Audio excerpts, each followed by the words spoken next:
नमस्कार। आज रविवार की सुबह है। आप सबको सुभाष शर्मा की राम राम। राम राम कहिए, सिया राम कहिए, जय श्री राम कहिए या जय सिया राम कहिए, बात एक ही है। पर फिर भी जैसे माँ पार्वती के बगैर भगवान शिव अधूरे हैं, राधा जी के बगैर कृष्ण अधूरे हैं, वैसे ही माता सीता के बिना राम अधूरे हैं। तो जय श्री राम तो एक खास मकसद से बोला गया नारा था, वो श्रद्धा से बोला गया नारा नहीं था। इसलिए आदत डालिए जय सिया राम बोलने की। तो जय सिया राम बोलकर मैं अपनी बात शुरू करता हूँ। बात जब भगवान राम की हो रही है तो सबसे पहले भगवान राम, माता सीता और हनुमान जी के चरणों में मेरा प्रणाम। आजकल एक बाढ़ सी आ गई है, एक मुहिम चल रही है पूरे देश में राम मंदिर के लिए चंदा इकट्ठा करने की। और कितने ही संगठन, कितने ही ग्रुप अलग अलग नाम से भगवान राम का चित्र छाप के अयोध्या में बनने वाले उस मंदिर के लिए चंदा उगाही कर रहे हैं। मैं किसी पार्टी विशेष का उल्लेख नहीं करूंगा, लेकिन जो हो रहा है मैं उसके विषय में बोलूंगा। आजकल अपने प्रभाव का इस्तेमाल करके अलग अलग संस्थानों में कुछ लोग पहुंचते हैं और उनकी वहाँ पर संस्थान के जो हेड हैं, अध्यक्ष हैं, उनसे वार्ता करने के बाद एक स्कूलों में, कॉलेजेस में, इंस्टीट्यूट्स में, फैक्ट्रियों में एक घोषणा होती है कि सभी टीचर्स या सभी कर्मचारी इतना इतना चंदा कम से कम भगवान राम के मंदिर के लिए देंगे। तो एक तो ये गलत है, किसी के ऊपर चंदा देने की सीमा नहीं थोपी जा सकती। जिसकी जितनी श्रद्धा वो देते हैं लोग। अब मैं तो ये बात इसलिए बहुत दावे के साथ कह सकता हूँ, जिम्मेदारी के साथ कह सकता हूँ कि मैं बहुत सौभाग्यशाली हूँ कि मुझे बहुत सारे मंदिरों की सेवा का अवसर मिला। जब जब समाज में मंदिर बनाने की बात आई, मंदिर के निर्माण की, मंदिर के जीर्णोद्धार की, मंदिर के विस्तार की, तो मैं आपका सेवक, प्रभु राम का सेवक सुभाष शर्मा, बहुत विनम्र होकर और बहुत आनंद की अनुभूति से भरपूर होकर ये कहना चाहता हूं कि मैं भगवान राम का एक चुना हुआ सेवक हूं। मुझे मंदिर बनाने का बहुत अवसर मिला, मंदिरों की सेवा करने का बहुत अवसर मिला। मैं इतना बड़ा तो नहीं हूं कि मैं मंदिर बना सकूं। मंदिर बनाने वाले तो और लोग हैं, हम मंदिर की सेवा करने योग्य हैं, हम वो करते हैं, मैंने की है।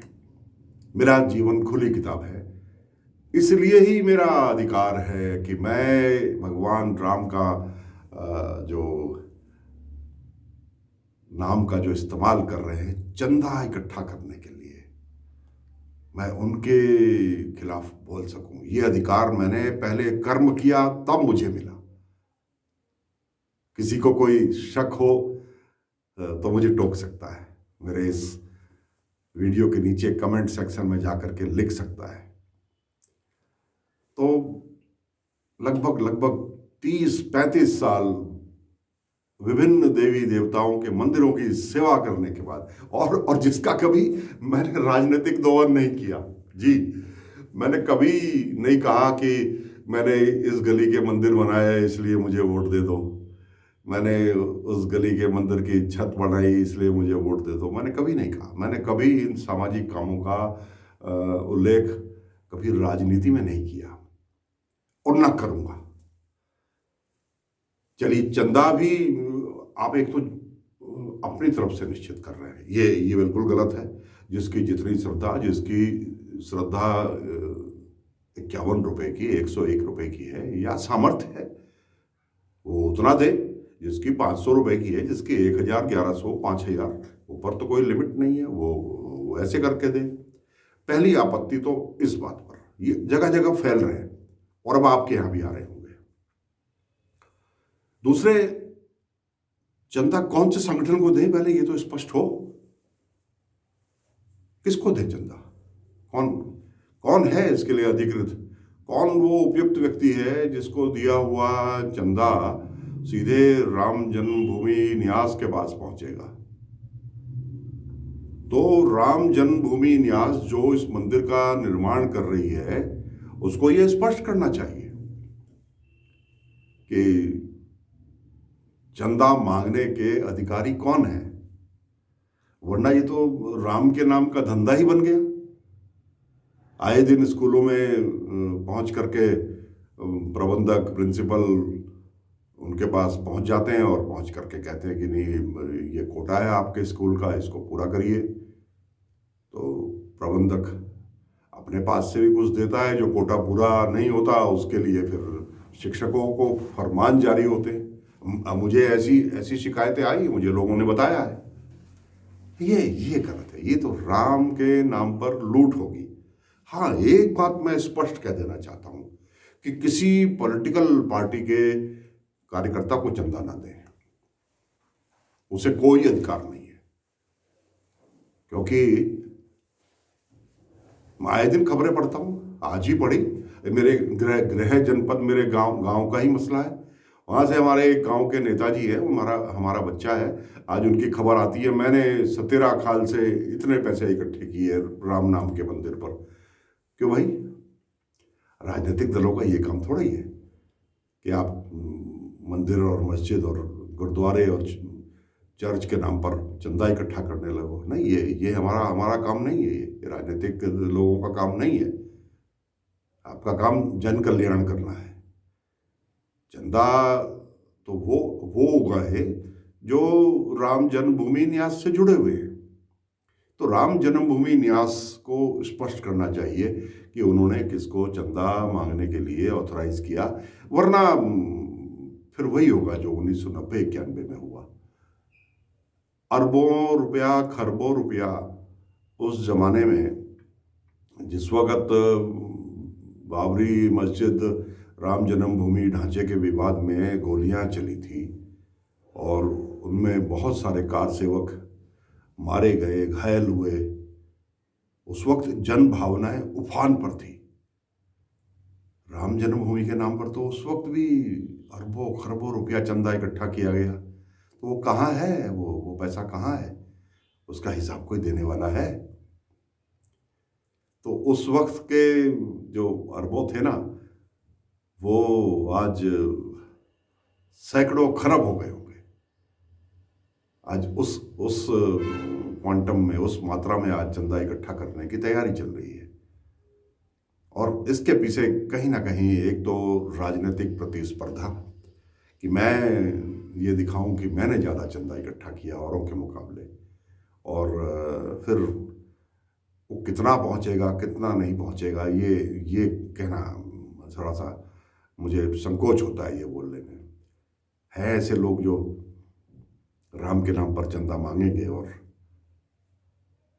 कहा एक विधायक ने कि पता नहीं इस पैसे का कहाँ इस्तेमाल हो रहा है। अब पहुंचा नहीं पहुंचा, कितना इकट्ठा हुआ, इसमें पारदर्शिता तो होनी चाहिए। जो लोग पारदर्शिता के खिलाफ हैं वो वीडियो देखना बंद कर दें अभी। यही कितना चंदा हुआ, और कोई ना कोई ऐसी केंद्रीय एजेंसी होनी चाहिए जहां पर ऑनलाइन रोज जमा हो, जहां ये रोज उसके डिटेल आए, पता लग जाए मेरा दिया हुआ चंदा वहां पहुंचा कि नहीं पहुंचा। होना चाहिए ना? तो क्यों नहीं है? आप राजनीतिक दलों को दिए हुए चंदे में भी पारदर्शिता नहीं। राजनीतिक दल जो भगवान राम के नाम पर चंदा इकट्ठा कर, ये इसका धंधा बन गया है, धंधा बन गया है। मैं स्पष्ट कहना चाहता हूं। और अगर उसका हिसाब नहीं मिलेगा तो ये सीधे सीधे दुरुपयोग माना जाएगा। तो इसलिए मैं आपको जागरूक करना चाहता हूँ। आपके पास कोई चंदा मांगने आए तो पहले उससे देखिए कि वो राम जन्मभूमि का प्रतिनिधि है भी कि नहीं।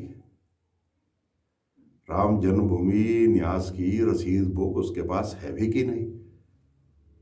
ये आवश्यक है, वरना हमारी श्रद्धा, हमारे भावनाओं को कोई स्वार्थी व्यक्ति अपने निजी स्वार्थ के चलते उसको कैश करके चला जाएगा, और ये भगवान राम के नाम पर होगा तो हम इसको बर्दाश्त नहीं करेंगे।